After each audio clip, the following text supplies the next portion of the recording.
Once, fox and tortoise were the best of friends. They hunted together, cooked together, and shared every meal.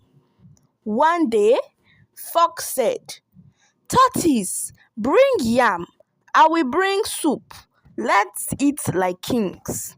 But when tortoise arrived, fox had eaten everything.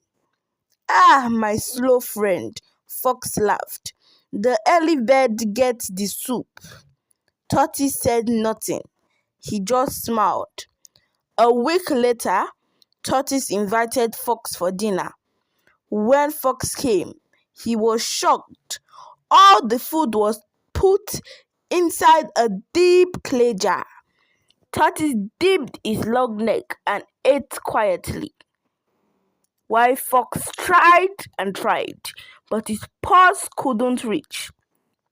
That is how Fox went home hungry, just like he made Tortoise go hungry.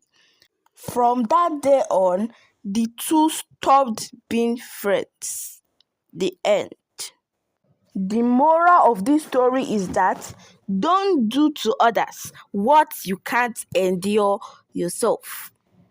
If you love old African stories that teach wisdom, like, share, and subscribe for more African tales like this. Bye.